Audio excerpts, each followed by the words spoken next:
Hi, welcome to the Ref Show. We have our RefCam manager on youaretheref.com, Roger Dilkes, joining us this week, along with one of the usual suspects, David Hirst. And plenty to talk about. Ripping up a referee's notebook, getting sent off, and then only getting banned for 3 matches. That's Clint Dempsey in MLS. We'll have a really close look at Major League Soccer and at the Women's World Cup, where there's been an argument tabled by a former American player, female I should add, that the refs should not necessarily be female, should just be the best refs full stop in that competition. That's a wee bit controversial. But first of all, controversy and Clint Dempsey. David, first of all, what do you make of that incident? Well, I mean, it's a crazy one. I wish I'd have known about the 3-match ban when I played, because that'd have been a very handy one for the Christmas period off. You know, just go and rip the referee's notebook. But no, it's crazy. I mean, we had a little situation a few years ago with Gaza picking up the referee's card, showing him the card and getting cautioned himself. But obviously it's something you can't do. Well, that was humorous. Intended humour that Gaza didn't think that when he got the fine, but... No. This one, he's irate, he's enraged, isn't he? Just qualify this, is Clint Dempsey playing for Seattle Sounders in their defeat against Portland Timbers. The referee was Daniel Radford. It was his notebook that was ripped up. Roger, you ever seen anything of the like? Did anything like that happen to you when you refereed? No, not at all. And I think, you know, to be honest with you, notebooks are, generally speaking, a thing of the past. I mean, in the Premier League, very, very few referees use a notebook. They use the back of the cards. Yeah. So that's interesting. But what's equally interesting is that this was an open cup match in the Major League Soccer. And it was the only 2 Major League Soccer sides that were playing against each other. This referee, Daniel Radford, has never refereed on the MLS. Right, okay. So the powers that be must have thought that this was a game that they could have a look at him. His track record is pretty interesting in terms of yellow cards and red cards. So clearly, he's getting the big decisions right. But as Mark Halsey would say, he's not managing the event. No. He's not managing... He didn't get the respect of the players. He didn't get the respect of the players. And really, where Dempsey got involved was that one of his colleagues was getting sent off. He didn't agree with the send-off, so he took the notebook and ripped it up, and the referee issued a yellow card. That being the second yellow card, he was dismissed. But in the game, there were 3 red cards for Seattle, and Obafemi Martins, who we know, who's played in England, then was injured. Yeah. So when the game was in... 7 players, they finished. Yes, 7 players for Seattle in time, you know, in the extra time, and they ended up losing 3-1. I was thinking Battle of Bramall Lane there for a minute, and Sheffield United, West Brom all those years ago. Eddie Wilson. The frustration of how the game goes like that, you can't take that out on the referee. No. You know, when somebody comes up, whips the book out of your hand and starts tearing it up to raise a point, I mean, that's scandalous. Flimsy notebook to be able to do that with it, just like that. But even so, what do you make of the 3-match ban then, David? You said earlier that it would have been handy just before Christmas, but... I mean, it doesn't seem long enough, I must admit, because, I mean, it throws the game into disrepute. You know, it's a crazy situation.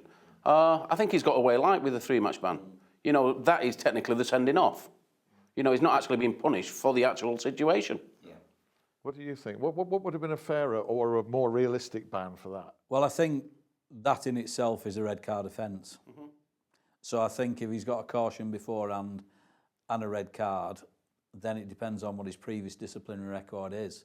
So it could have been 4, 5 or even 6 games. It depends. You know, we don't know the inner... It's more the statement it makes that you can be that disrespectful to a referee and only get three games, isn't it? Yes. And I think looking at the press that's coming out of the States, that's what a lot of the sports reporters are saying. It's the respect that's been a problem. And that lets down referees at all levels, doesn't it really, across America. DC United and New England Revolution, the latest match that RefCam covered. This was Ismail El Fath, who was the referee there. It was 2-1 to DC United, and I was looking at RefCam earlier, and you managed that part of the site. It came out very well. Good game. I actually watched the game. I watched the whole game. One of my colleagues was Rob Harris, was commentating on the game. But this guy was 6 foot odd tall, had a very long stride pattern. He was refereeing this game in 30 odd degrees, so exceptionally hot. And over the 90 minutes, it's one of the most pleasing performances that we've had to commentate on. Big call in the second half because New England were winning 1-0 at half time. Second half comes along and DC United, who were top of the league, turned it round and came away 2-1 winner. And the winning goal was a penalty, and it was the correct call. Really good call. Come on to the standard with Roger of referees generally in MLS. What do you think about the standard of football over there, David? Do you know much about it? Were you ever tempted to go over there? At the end of I went over towards the end of my career and watched a bit of it and trained with with a team. So I went over when Chris Woods was out there at Colorado, and I went over for a couple of weeks and joined in the training and everything. And the standard's pretty high. Yeah. I mean, it makes a little bit of a mock of it that we see players in the Premiership retiring from the Premiership and going to the MLS to pick up $1, if you like, because the game's a little bit easier. It's still very competitive, and it's getting better. And there's some very big names out there. Referee standards, what do you think?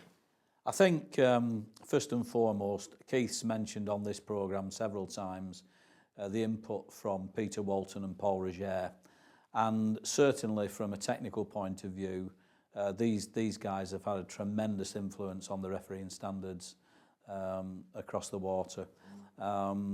Particularly the assistant referees, technically, they're very, very sound indeed. Signals, movement, etc., etc. Very, very good indeed. So that's very pleasing. We've had some standout performances in the MLS this year. As you might imagine, Mike Geiger, I saw him referee an absolute superb game.